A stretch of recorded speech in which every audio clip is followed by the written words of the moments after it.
I'm Chard Reid. I appreciate you guys nominating me. I want to let you know, in 2010, I first came to Chris 2 days before the convention and said, you know what, I think I'd like to run for office.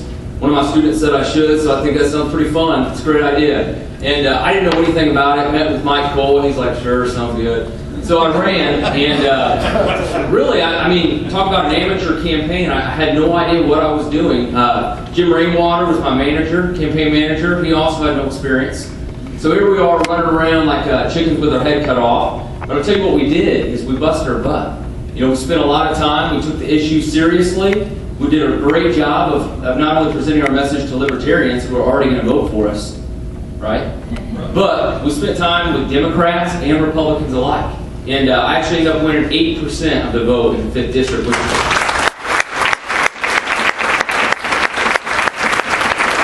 happens to be the second highest percent in the country. The only guy that beat me was in a 3-way race. I was in a 4-way race.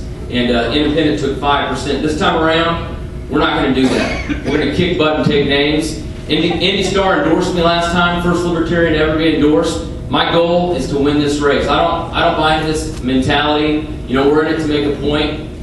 Do that on a blog, man. If you want to make a point, talk to people. My point here is to win this race, and I'm sick and tired of being told libertarians don't have a chance. We're gonna show the state of Indiana that's not true. Okay, take a look at my website, chardreid.com, CHARDREID. You'll see right away that this campaign is serious, it's professional. It's about a $3,000 website done by a friend of mine. If you guys want some information on him to help you guys with your site, check it out. You'll see we got a video campaign this time called Santa Claus Economics. I teach AP Macro and Finance, and it's all about how as kids we believed in Santa Claus and all of his empty promises.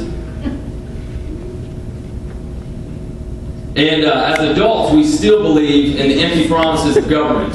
Okay? And it's going to be a way to connect with average Joe voters who don't know a lot about econ. But my point is to get them interested.